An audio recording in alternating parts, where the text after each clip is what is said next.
अरशद नदीम का हम जिक्र करते हैं पाकिस्तान में। तो मैं हैरान हूँ कि अरशद नदीम ऐसा नहीं है कि आज रातों रात उठ के कहीं से आए और ओलंपिक जीत गए, पर 92.97 मारियां उस रात, मतलब वो जमीन और आसमान का फर्क था।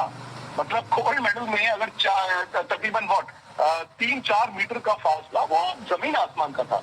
सो मैं थोड़ा हैरान हुआ। और जैसे आपने अरशद की बात की है कि वो सिस्टम के बिना आए, मैं उनकी कहानियां सुन रहा था, पढ़ रहा था, मैं अभी भी आई एम शॉक्ड कि जिस तरह का उनका बैकग्राउंड। तो देखिए, सो गरीब के अंदर एक भूख अलग होती है, मिडिल क्लास के अंदर एक भूख अलग होती है।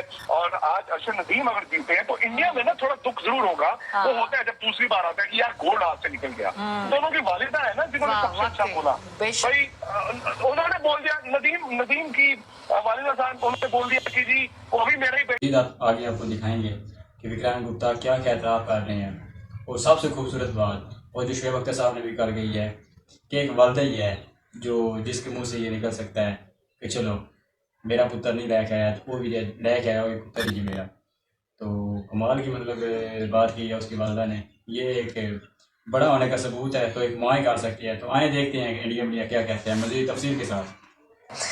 Why is this rivalry different, Vikrant? Because cricket के अंदर हम देखते हैं एकदम जुनून और बॉडी लैंग्वेज चेंज हो जाती है। अच्छे समझदार लोग जो हैं उनके तेवर ही बदल जाते हैं। लेकिन जब हमने इसके अंदर देखा नीरज और अरशद को साथ परफॉर्म करते हुए, तो जिस लेवल की हेल्दी कंपटीशन हम ये देख रहे हैं, तो ये राइवलरी क्यों डिफरेंट लगती है हमें? बहुत शुक्रिया मारिया आपका, और उस्मान भाई आपको भी सलाम। देखिए, ये राइवलरी अभी हमें हेल्दी और कम्पिटिटिव इसलिए दिखती है बिकॉज ये राइवलरी अब शुरू हुई है। क्रिकेट में भी देखा जाए तो ऑफ द फील्ड तो सब दोस्त ही होते हैं। उस्मान ने बहुत दौरे कवर किए हैं, ही वुड ऑल्सो नो कि भाई शाम को तो खाना अक्सर उस वक्त इंडिया पाकिस्तान के प्लेयर साथ ही खाते थे। लेकिन हुआ क्या, मैदान में जुनून हो जाता है दर्शकों का, जो आपके क्राउड होता है वो जिस तरह से चिल्लाता है, हारना नहीं है। तो जैवलिन में अब वो चीज मुझे लगता है कि आएगी। भाई उस दिन भी जब ये फाइनल चल रहा था, भाई उस वक्त तो मैं देख रहा था कि अरशद नदीम का ध्यान नीरज की तरफ था और नीरज का ध्यान अरशद की तरफ था। लेकिन उस वक्त दोनों ये नहीं चाह रहे होंगे कि यार दूसरा मेरे से बेहतर है।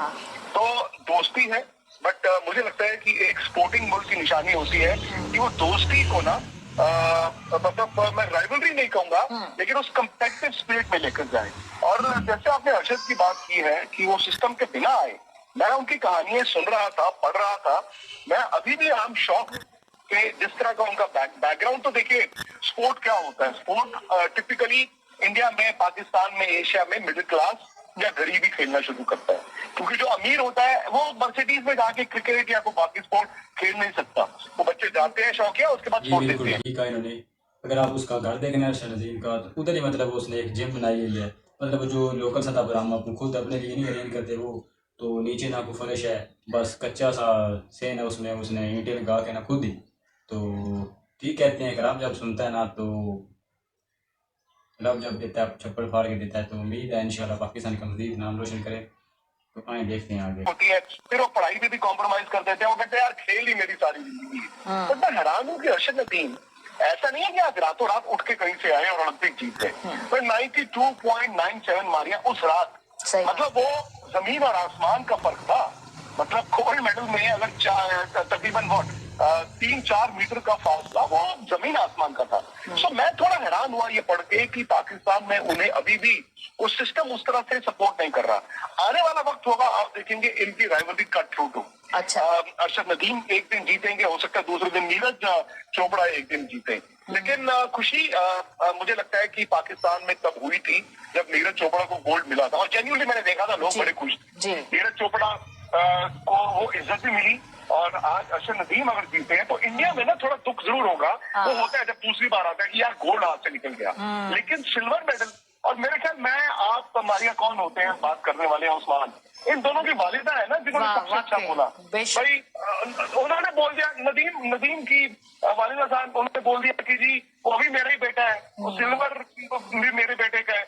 यहाँ नीरज चोपड़ा की मदर, उन्होंने भी बोल दिया कि जी गोल्ड जीतने वाला भी तो मेरा ही बेटा है। आई थिंक इससे बड़ी कोई बात नहीं हो सकती। हम बहुत बात करते हैं कि जी खेल यूनाइट करता है, डिप्लोमेसी होती है, लेकिन मैं हमारे आपको एक बात बताऊं, वो सब हिपोक्रेसी है। ठीक बात, वो सब ना हम बातों के लिए करते हैं। असली जो बात है ना, इन दोनों की वालिदा ने की। हाँ बिल्कुल जी। ये जो आप बात कर रहे हैं ना, एक और बात चूंकि कॉमन है पाकिस्तान इंडिया में कि हम एक क्रिकेटिंग नेशन है। क्रिकेट के लिए तो हमने देखा है कि सुबह 3 बजे भी लोग उठ जाते हैं, रात के 1:30 बजे भी बैठ सकते हैं।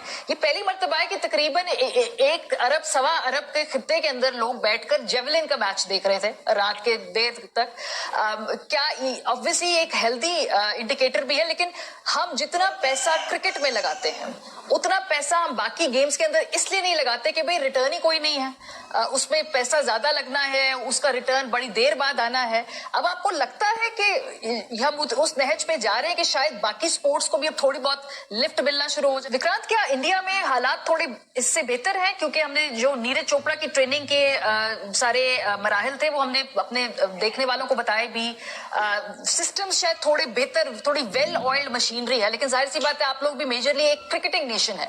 ओलंपिक्स के अंदर भी हम देखते हैं कि जो वॉल्यूम है उस हिसाब से मेडल्स पाकिस्तान के तो खैर आते ही नहीं, लेकिन भारत का भी फोकस क्रिकेट पे लगता है। आपको लगता है कि ऑल्टरनेट जो वहां पे स्पोर्ट्स है, खासतौर पे एथलेटिक्स, अब उसका वक्त आ रहा है? वक्त आ गया है मारिया, और आई थिंक आपने कहा थोड़ा बेहतर, आई थिंक काफी बेहतर है। अच्छा, with due policy I think India में इन टर्म्स ऑफ पैसा, क्रिकेट में तो खैर था ही, एक जमाने में हॉकी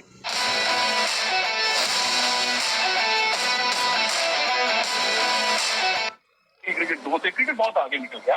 क्रिकेट से कोई कंपैरिजन ही नहीं है, लेकिन जो ओलंपिक स्पोर्ट्स है उसमें पैसा खर्चा जाता है और इनफैक्ट एक सिस्टम इन प्लेस है।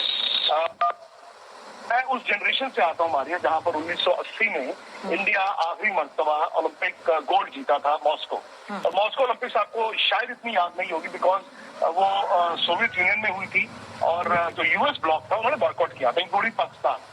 और हॉकी बताते हैं कि बड़ी मुश्किल से 6 टीमें इकट्ठी की गई थी और इंडिया ने गोल्ड जीत लिया। मैं उस जनरेशन से आता हूं जहां पर मैंने पाकिस्तान को 1984 लॉस एंजल्स में गोल्ड जीतते देखा, इंडिया का एक भी मेडल नहीं। 88 में मैंने एक भी मेडल नहीं देखा, 92 में मैंने एक भी मेडल नहीं देखा, 96 में एक मेडल आया हमारा टेनिस में और उसके बाद एक। लेकिन जब बीजिंग 2008 में 3 आए और लंदन में 6 आए, हमें लगा कि यार क्या वाकई इंडिया एक स्पोर्टिंग नेशन बनने की कोशिश कर रहा है। मैं हमेशा ना यहाँ पर लोगों को कहता हूँ यार क्रिकेट वर्सेस द रेस्ट मत करो, ये ना it is oranges versus lemon. Cricket को अलग रहने दो, आप बाकी स्पोर्ट पे, और पैसा खर्चा जाता है, सिस्टम है। बैडमिंटन में आज इंडिया जबरदस्त है, रेसलिंग, शूटिंग आप देखें, सो मच सो कि आज इंडिया इन ओलंपिक्स में 5 मेडल जीत चुका है। हाँ। शायद एक और मेडल आ जाए, हमारी एक रेसलर आज आ रही है, अगर वो रेपेचाज में आ गई शायद 6 मेडल इंडिया ले चुका है, 7 भी हो सकते हैं। 6 पे ना हम लोग ये कह रहे हैं मारिया आज, I am very proud of that कि आज हम वाकई ये कह रहे हैं कि यार मजा नहीं आया।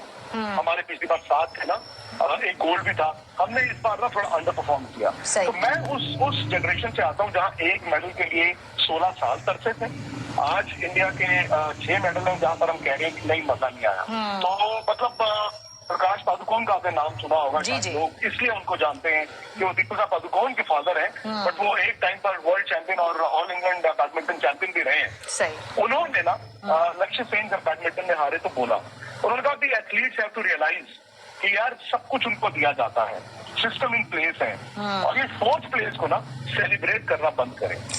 मैं क्रिकेट की भाषा में बताता हूँ आपको, एक वक्त था कि मिड 90s की बात है, विव रिचर्ड्स, मैं तब जर्नलिस्ट बना था, मैंने विव रिचर्ड्स का एक इंटरव्यू किया। मैंने उनको पूछा कि विव what's the problem with West Indies cricket. उन्होंने कहा प्रॉब्लम कुछ नहीं है, प्रॉब्लम ये है कि हम मीडियोक्रिटी को रिवॉर्ड कर रहे हैं, और जिस दिन आप मीडियोक्रिटी को रिवॉर्ड करेंगे, मीडियोक्रिटी आपका पैमाना बन जाएगा। जी हाँ, तो उम्मीद करता हूँ आपको वीडियो अच्छी लगी होगी। अगर वीडियो अच्छा लगी है तो प्लीज़ ये उज़ैर स्पोर्ट की वीडियो है तो इनको भी सब्सक्राइब करें, और अगर हो सके तो प्लीज़ क्रिकेट फैंस को भी सपोर्ट करें, तो सब्सक्राइब करें। उम्मीद करता हूँ वीडियो अच्छी लगी होगी। वीडियो अच्छी लगी तो प्लीज़ चैनल को सब्सक्राइब जरूर करके जाना। साथ में क्रिकेट फैंस, अल्लाह हाफ़िज़।